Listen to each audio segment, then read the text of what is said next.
ndeko na nga royaume bayebi nazoloba mpona rappeler comme mpona bato oyo bazolanda biso na baréseaux sociaux. Shalom shalom bandeko na kombo ya Eli Nzeza ya libanga oyo ye akende kozwa na likolo. Mpona biso Eli Nzeza na habitude na ye toujours ndenge akenda kosala bamese na niveau ya likolo moko akei na likolo lisika nini na oyo tobengi le temple de Dieu. na kati sikoyo na katikati ya cercle wana ndenge ezali awa na katikati elongi ya papa Eli sikoyo ebimi mais c'était yai monene, ça a pris presque tout ciel mobimba l'étoile ya pembe donc et puis abimi na réalité moko donc ozomona c'était pas une photo ezaki vidéo te ozomona te kenet ozomona vidéo ozomona mutu réel na moni elongi ya papa Eli azotala biso azoseka. Moi, ce côté m'attaque, donc, nazaki un peu, nazaki au camp, ah, butala, le corona, bien, va camarade, on se voit tourner, batali, et ça, on est trop banga. Mais moi, j'étais vraiment dans moi, l'assurance, quoi, je me sentais bien dans mon élongé à papa Eli. Donc, la toile, on a, zaki, tourana, ils ont continué à briller, et puis, il y a bien, clarté, bien, na katanani, mais place à Zala qui a repéré au Tchad Libo a touché du quoi parce qu'il était vivant. Donc on battait que les vidéo mais c'était une apparition vivante. On a quatre dans l'étoile de la vie. Dans moi ce qu'on a eu qui voit le lobby nangai voici ton Dieu. Et la singa suko donc tant Natali baba ni wana obanga men tant le nanga voici ton Dieu Natali dena au moins avec à partir de mon année on dit que papa Eli Nzeza a ensemble fait long na monaki déjà Eli Nzeza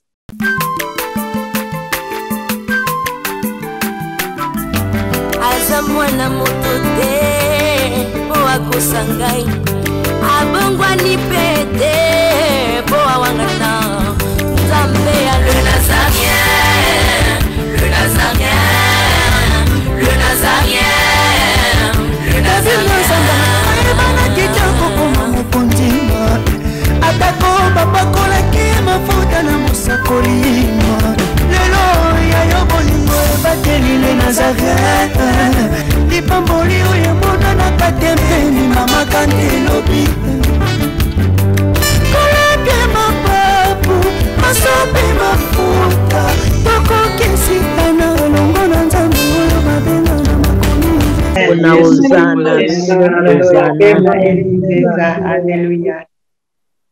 Alléluia. Merci, Maman Emmanuel. Merci. Na témoignage mon nene o memeli biso lisusu na mokolo ya lelo monima de Juif. Bien-aimé Emmanuel David azali bénédiction na biso azali o akolesa mokili mobimba. Monima wana o mama Emmanuel atalisi biso na mokolo ya lelo. Pourquoi na forme ya monument? Parce que monument wana ekotikala éternellement. Batu babanda ko contempler monument wana. Présence ya Jésus-Christ o azali éternel. Akotikala libela. Azali libanga. Libanga. Moko takoyi kolongola libanga wana. Monument. Merci mingi mama Emmanuel.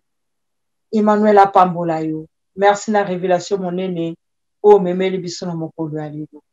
Merci.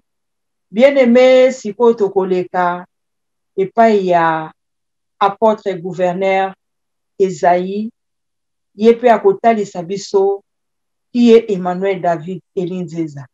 Apôtre gouverneur Esaïe na pesio liloba na kombo ya Emmanuel David Eli Nzeza. Amen. Amen. Merci, maman Abisso, maman juge gouverneur Déborah, pour nous présenter les loba. Et c'est un mingi, nazongisi matondi na nzambe na biso. Ozali papa Eli Nzeza, ozali Yesu, ozali Kimbangu. Bon, na pesipe shalom na bandeko na nga nyonso bazolanda ngai. ngai nazali gouverneur apôtre Simeon obenga Esaïe. Donc bandeko na nga royaume bayebi nazoloba mpona korapele kombo mpona bato oyo bazolanda biso na bareseau sociaux. Shalom shalom bandeko na kombo ya Eli Nzeza. Shalom, shalom.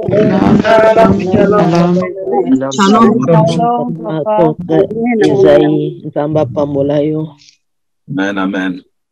Bon, en tout cas, ezali grâce lisusu nazwi lelo epai ya papa azali nzambe ke naza lisu liboso na biso mpona kotémoigner kopesa témoignage ya kombo na ye. Donc vraiment bandeko bazolanda biso na bareseau sociaux bamessage oyo bozoyoka lelo bozwa yango na bokebi emema bino na libunga te me etombola bino bozala vraiment na kati ya kondima. Donc forcé mutu tandima mais ndenge mama na biso mama Célestine alobaki mama ministre Célestine malamu ondima te ovanda na onye ke okota na kati ya libunga na kosala nani ba commentaire ya mabe.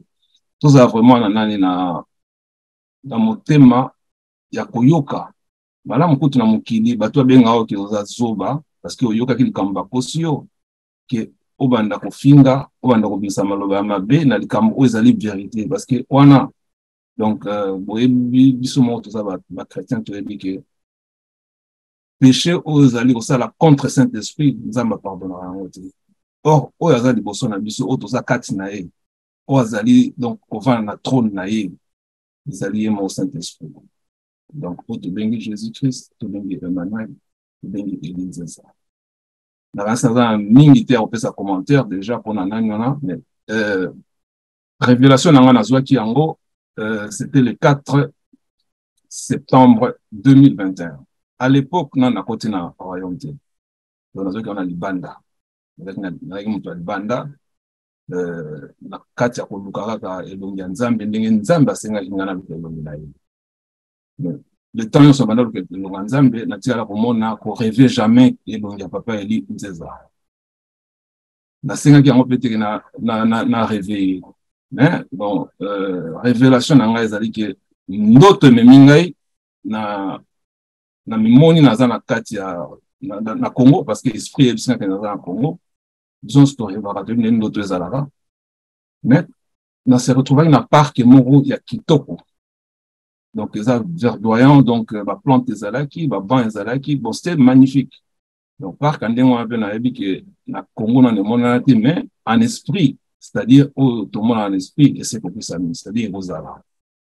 Donc je me suis retrouvé dans le parc et on a baninga nanga ebele. Donc mes amis il y a tout âge, c'est-à-dire autour na bana mike na ba âge nyonso na leka ba musuku tu bakufa mais na mona ki bango. Alors je n'ai pas compris pourquoi ça qui bon quand même maman nangai apesa ngai maman Eveline il apesa ngai makanisike bon bakufa ba to mona mona bakufa na bazaki vivant, c'est-à-dire ça peut-être nanani na Allo mais na koleka kopesa liloba na ngai epai ya ministre pasteur Jean Christian. Pasteur Jean Christian akotalisa biso lisusu monene ya kombo ya Emmanuel David Eli Nzeza. Pasteur Jean Christian liloba epesa melio na kombo ya Emmanuel David Eli Nzeza. Amen. Merci. Shalom na papa na biso, papa Jésus. Shalom na bana na Nzambe. Shalom na peuple nyonso ya Nzambe partout dans le monde. Oyo bazali kolanda biso na moment oyo. Shalom. Shalom, shalom, shalom, papa pasteur. Shalom, papa Christian. Shalom. Merci beaucoup. La parole de papa Pessingai et la disponibilité na biso nyonso. Avant que nous fassions sa révélation au papa Pesaki biso, non, la révélation c'est au Yangai, mais je vais passer en revue rapidement. On a lancé nos pour papa vite fait avant d'appeler ça au et puis ça me l'a enlevé. Nous avons fait la révélation que papa va nous tambousser na calèche avec 2 chevaux. Calèche on a ils ont une fonctionnalité nini, ils ont une capacité, et tant même ici, quand embouteillage des alliés, il y a un côté le matin. Ils ont un passage prioritaire, combien même il y a d'embouteillage.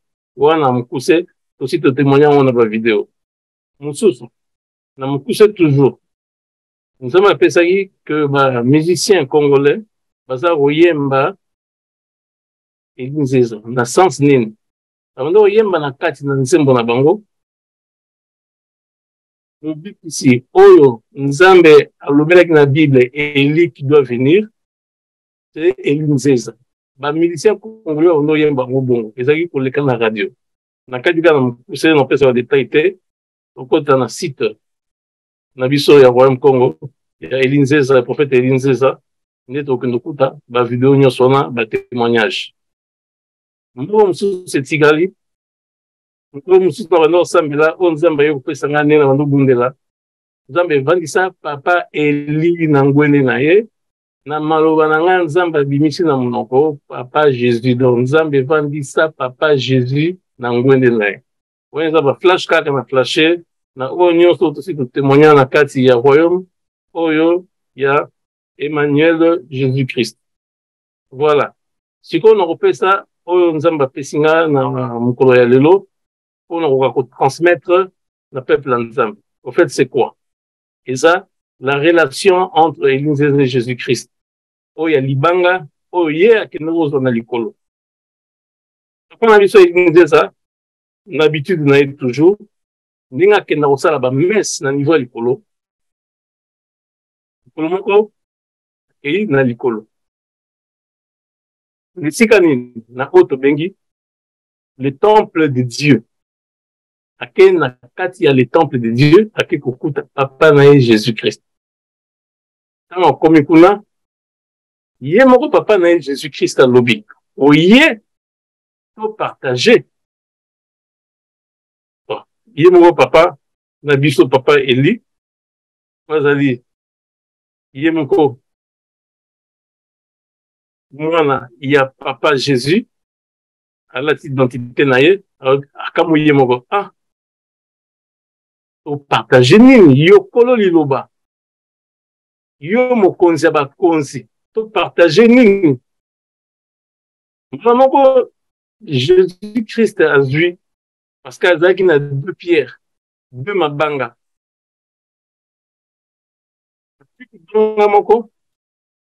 Et si, papa Eli, il a vu, à Tikali, na libanga moko. Libanga na zwa kiango, en esprit, sous forme spirituelle. Tango, Jésus-Christ a apprécié na likolo, dans le temple de Dieu. Ensuite, libanga wana, tinango na mabele. Tango kiti na libanga wana na mabele, libanga wana est subir autobengi transaction. Ou peut-être que la transition, pour tout se comprendre. Subir transaction. C'est-à-dire, les hommes qui sous forme spirituelle, les hommes qui esprit, tant que kitina mabele, est commis matériel, est commis physique. Physique, le coma qui est commis une personne. Papa, il est au yazo qui a likolo.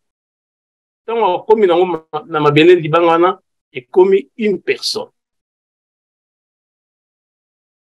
Et commis Emmanuel, libangana, o yazwaki na likolo. Voilà, net lobi, et zoma qui n'a esprit, mais commis physique. Tout l'anda bien. Quand on a vu un spirituel, quand on a quitté Nango, na mabele, elle est devenue physique matérielle. Et commis moutou. L'icolo, esprit, Jésus-Christ. Namabele est comme corps, personne, humain, et l'inzeza. C'est-à-dire quoi? Nalikolo, la même pierre qu'ils ont partagée. Au fait, c'était une même pierre. En deux. Partagée entre deux personnes. Nalikolo, spirituel, nassé et transaction et commis physique. Et nzoto. Et là, un corps. Donc, qui était dans ma belle, et s'est transformé et comme une matériel et comme une personne. Donc, nous continuons. Et l'inseza akitaki na libanga moko na mabele. Otsai kozonga le kolobaki koma ki physique.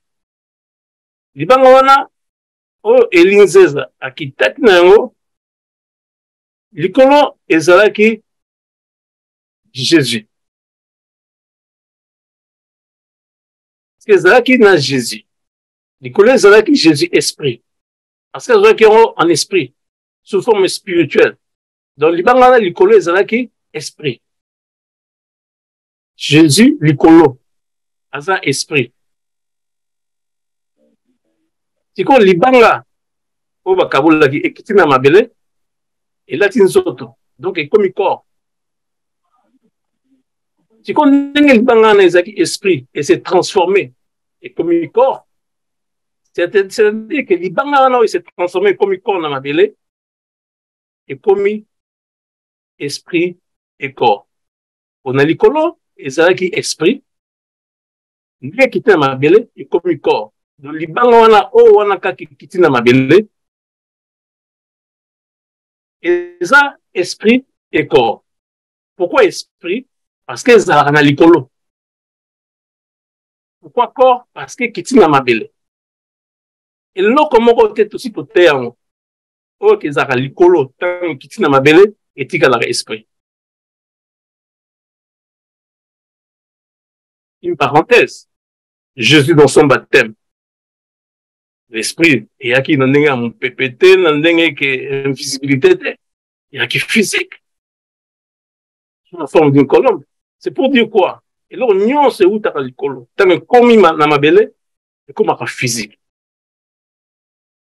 Esprit qui est Jésus. Si, n'a ma belé. Nanzela ya nani ya papa Eli. Nase a komi corps. Quand on a komi nango nase, eza Eli nzeza. Oyoyo akitaki na libanga. Le porteur de la promesse. Le porteur de la pierre, yemoko, ezali nzoto wana. Jésus-Christ akiti na mabele. Je dis Jésus-Christ habite na mabele parce que c'est la pierre où ezali likolo esprit qui t'a na mabele. C'est pourquoi na zoloba Jésus-Christ habite na mabele. Na ndenge ya pierre wana, ya libanga wana, akomi physique. Akomi mutu, une personne. Mutu oye akabole laki oyo. La personne avec qui va partager libanga wana. Il y a Yesu Namabele, le corps physique de Jésus-Christ. Après, le corps physique de Jésus-Christ. Et il y a Yesu Namabele. Après, Nzambe Namolimo Penanzoto. Molimo parce que,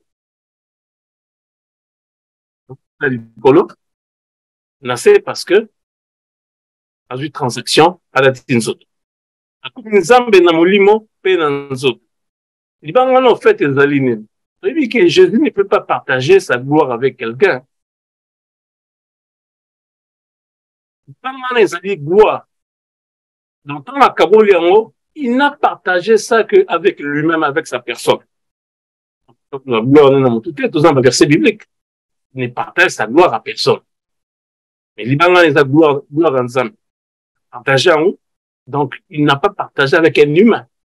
Il a partagé avec la divinité elle-même. Dans les autorités. Vous voyez bien, on ne fait qu'un rappel. Et ça, pouvoir, l'Ibangana, il a amour, l'Ibangana, il a épée. Donc, kama ndenge kiti na mabele, eye kokokisa volonté ya Nzambe na mokili. Volonté ya Nzambe po kokisama na mokili, et kokisama na esprit te, mais kokisama na Jésus-Christ physique awa na kati ya mokili. Nous tobengi papa na biso Eline César. Pona okende kosilisa. Bitanga wana oyo Yesu alobaki la pierre qui s'est détachée du sommet d'une montagne. C'est toi Israël, c'est toi Eline César. Dieu a pointaki Eline César du doigt. Alors cette pierre qui s'est détachée du sommet d'une montagne. Montagne wana eza nini? Eza ndako ya Nzambe.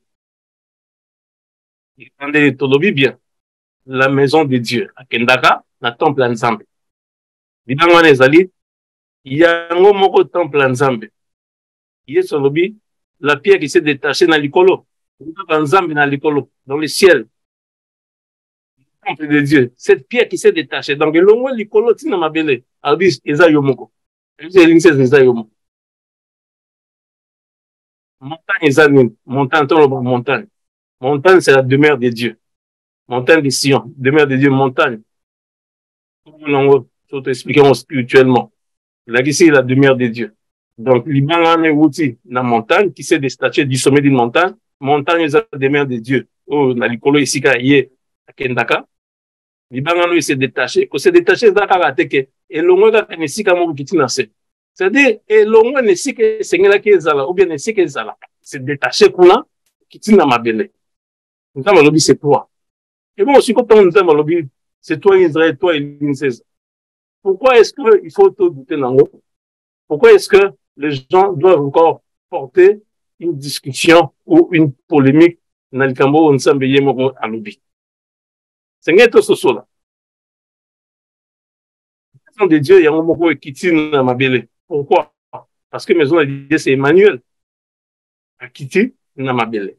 La maison de Dieu, il y a un mot qui tient dans ma belle. Libanga wana, ezali Alpha et Omega. Pourquoi Alpha et Omega? Ça m'a bien Alpha Omega. Parce que Alpha Omega, ezali puissance et la divinité. Donc, c'est toi Israël, c'est toi Eline César. Cette pierre, c'est la puissance et la divinité. Puissance et la divinité. C'est tout ça l'attention. Alpha Omega, le Père, le Fils, le Saint-Esprit. Donc, c'est toi. Le Père, le Fils, le Saint-Esprit. Dans Nayango, pour compléter, autre pièce le long. Autres en a plus de connaissances. Et la balance. Pourquoi tu bien en balance? Parce que balance, c'est la justice ensemble. Et aussi la justice. Les bangana, ils allaient lui sur ensemble, namabele, l'œil de Dieu. Les bangana, ils allaient la foi. Foi, c'est-à-dire, ensemble, ensemble, pardon, ensemble, pour na biso. Et pour éliminer sa biso, et même la biso, na quatre, na destinée na biso. C'est pourquoi nous devons croire. Parce que, c'est Jésus-Christ. L'esprit a transité à Yenamabele. Il ne peut pas rester esprit à une soto. Yona Eline César. Voilà.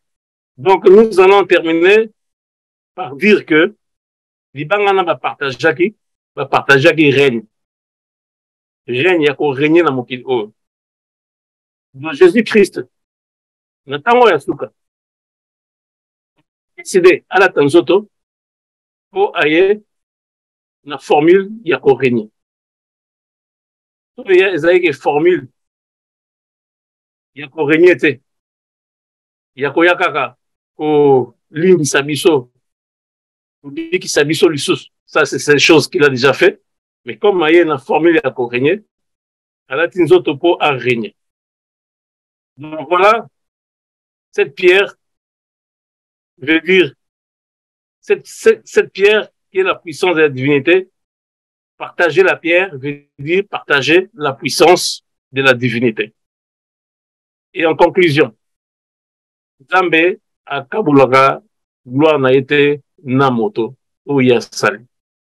Et comme cette gloire akaboliango na ilinze ça, c'est-à-dire que gloire wana akaboliango na yemoko nzambe, avec lui-même, avec son semblable, na divinité na yekaka. Donc, comprenons qui est cet homme.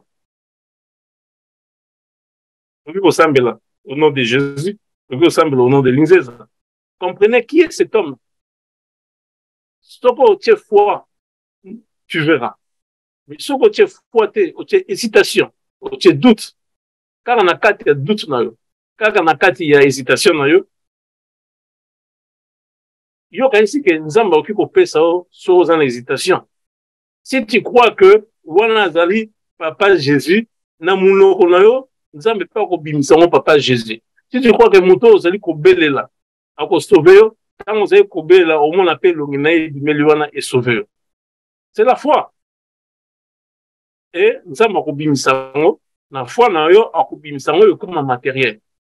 À obimisa et comme et mon isami na batope, bazan na quatre environnement là. Voilà. Donc je termine en disant que pierre, attention, la pierre, c'est une pierre de feu. So si bien on m'avait au zika. So même on peut m'avait au zika. So que vieux on peut n'en nenga d'avantage et qu'au tumbayo. Parce que c'est une pierre de feu, une pierre de vérité. Voilà, Nasuki Siwana. Merci beaucoup.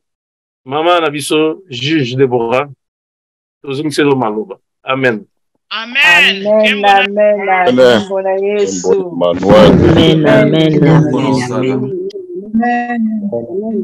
Amen. Merci, merci, pasteur ministre Jean-Christian Kozong Silangani Loba. Merci mingi. Nalolenge oyo oye kotali sabiso relation ya Jésus-Christ na Elinzeza baza motomoko. Libanga oyo papa akendeki na likolo ko ba partager na Jésus-Christ ami kabola ki kaka na ye moko ko baza kaka moko. Pasteur Jean-Christian apesi biso explication comment motakolongola libanga wana zalite. Merci. Bien-aimé, sipona koleka kopesa liloba na ngai epai ya apôtre gouverneur Siméon oye pe akoyeba kotalisa biso qui est Emmanuel David Elinzeza. Apôtre gouverneur Siméon na peso liloba na kombo ya Emmanuel David Elinzeza. Amen. Amen, amen. Merci, maman Bisso, maman juge Déborah, maman gouverneur, maman Ozong Selanga Souliloba, na kombo Emmanuel, en tout cas, Tozong Simaton, et pas Nzambe na Bisso, il y a Boudingo. Oza papa na biso otoza kati na ye epazali na biso ebongo. Révélation nanga nazwaki yango nazwaki yango c'était le 4 septembre.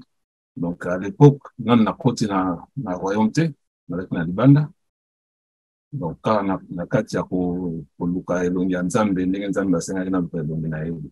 Donc na mimona ye na kati ya ndoto wana naza na parc moko ya kitoko. So on a vu kitoko, donc c'était verdoyant, donc bah fleurs ezalaki, bah bon ezalaki. Il y avait du monde, mais donc esprit n'avait concentré na bao bazaki autour nangai. Bon, c'était mes amis d'enfance, de jeunesse, na ebi na poto, donc na il y avait certains bah Koufabé, mais ils étaient parmi nous. Donc na ndoto en tout cas nazaki inquiété ya komona ke bato bakubwa bazaki wana, donc c'était même pas na esprit na sutura na un monde normal. Donc pour moi c'était normal. Mais tu andais qu'au solo là, donc au bêta ma solo, on était vraiment heureux quoi. Donc c'était vraiment la gaieté et la rôle. Bon à un moment donc tovandaki donc tout ça n'était moi cercle moko siko menga sikoyo nazaki en face na bango ndire na ngam na ndai ko solo na bango quoi, mais to bana na solo mabele na pelouse to bana na bonte na mon ba mo likolo cercle mo munene. Donc il y a ba étoile quand ndé bozo mo na drapeau za sima na ngai. Donc ba étoile c'est comme il y a étoile à 5 nanti et à 6 il y a 6 branches l'étoile de David. Donc ça cercle mo ba étoile est belé Donc, j'ai découvert après cercle en haut, étoile comme au Bendana, et ça, c'est étoile de David, Ndengeza, non. Donc, tout, bleu, c'était des étoiles. Na kati siko na katikati ya cercle ndenge ezali awa na katikati elongi ya papa eni siko ebimi mais c'était ya munene ça a pris presque tout ciel mobimba l'étoile ya pembe donc et puis abimi na réalité moko donc ozomona c'était pas une photo ezaki vidéo te ozomona te kenet ozomona vidéo ozomona mutu réel na moni elongi ya papa eni alotala biso azoseka. Moi, ce que tu as attaqué, donc, Nazaki, un peu, Nazaki au Kamwa. Ah, Boutala, le corona, bien, il va camarade avec on se voit tourner, va t'aller. Et ça, on est trop banga. Mais moi, j'étais vraiment dans moi, l'assurance, quoi. Je me sentais bien dans la monnaie longue à papa et lui. Donc, l'étoile, on a, Nazaki, Tourana, ils ont continué à briller. Et puis, il y a une clarté, bien, à Katanani, mais place à Zala qui a repéré au Tchad a touché du quoi parce que il était vivant. Donc on battait que les vidéo mais c'était une apparition vivante. On a quatre dans l'étoile de la vie. Dans moi ce qu'on a eu qui voit le lobby nangai voici ton Dieu. Et la singa suko donc tant Natali babani on a au banga men tant le nanga voici ton Dieu Natali dene au moins à partir de mon année on dit que papa il dit ça à l'ensemble fait long na monaki ça il dit donc c'est que l'ongité que il y a mon tout sous bien la singa qui na mon dominaé donc na la mukina conviction que il est Dieu parce que si Dieu m'a confirmé na là aussi na mon dominaé alors il a le cas dominaé donc le meilleur comment dominaé donc il est vivant. Là on passait donc rapidement la révélation mon avec entre autres na katikati donc ça c'est passé quand même longtemps dans lobela kiango donc tango na ebayi que je suis Siméon donc na tuna nzambe à la sangai na Siméon bien sûr mais Siméon wazaki nani qu'est-ce qu'il a fait parce que comme elle est dans la Bible mingité personne n'a parlé de Siméon dans la Bible donc lobela muke mais comment on a là na l'autre que donc c'était Jésus lui-même, Jésus-Christ lui-même, donc il a compris Emmanuel. Mais il a papa Eli. Abinga na Siméon. Mais bozo mié batté, non dans la français quoi. Bozo mié batté ozana. Mais yozala qui présent. Donc tango Jésus à Botamaki. Il y a qui le 8e jour pour bénir. Le même bébé au monaki Jésus-Christ. C'est celui-là Emmanuel David de au bozana elle. Donc, c'est lui-même. Bon, à confirmer donc, à 2 reprises. Donc, na oui, coach a été métier. Na le bac, on a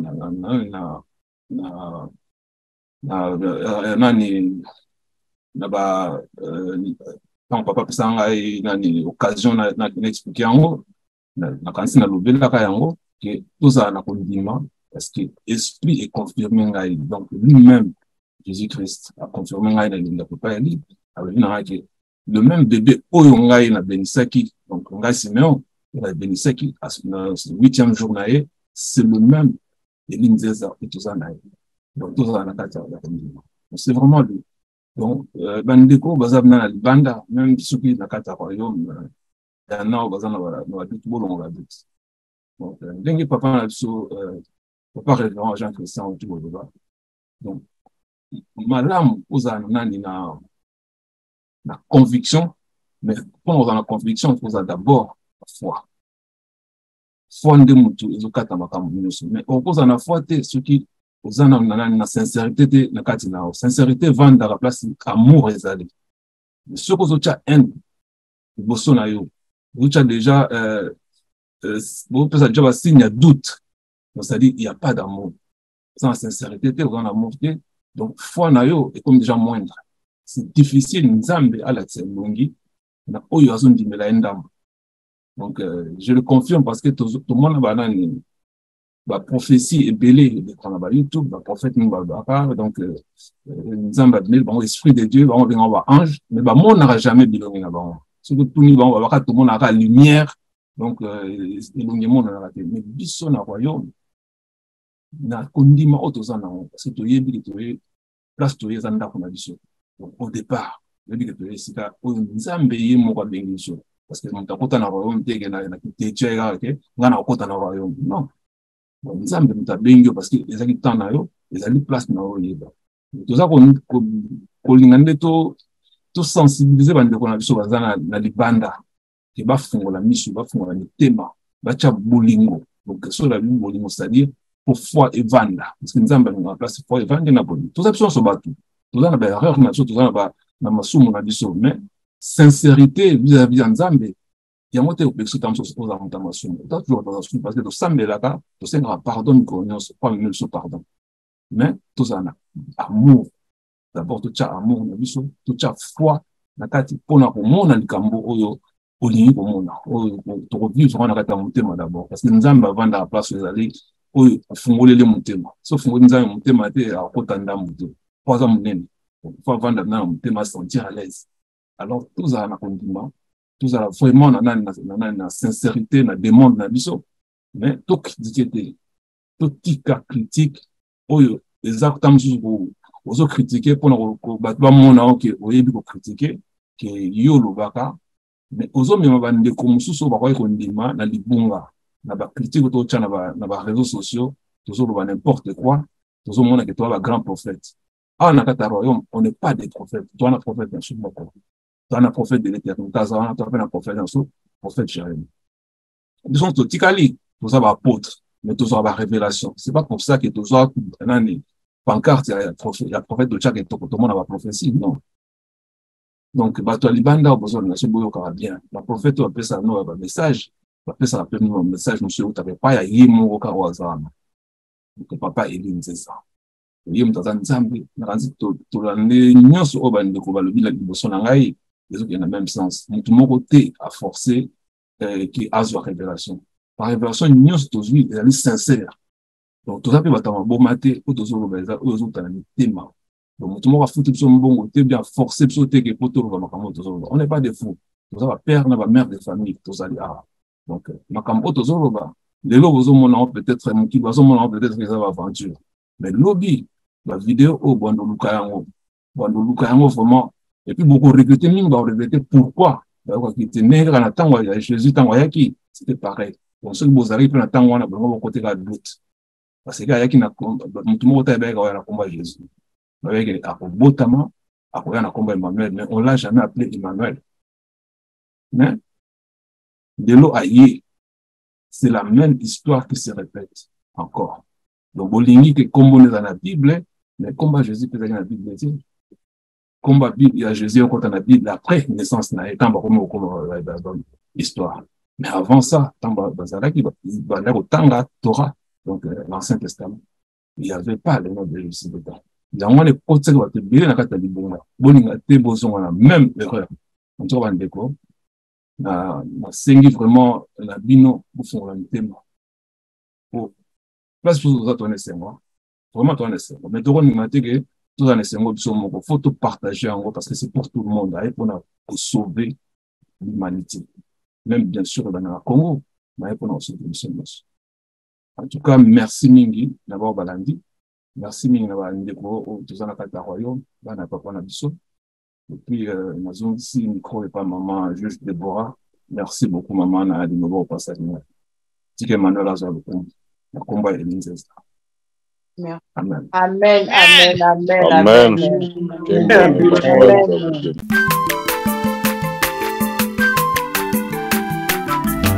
Aza mwana moto te po akosangai abongwani pete po awangata Nzambe ale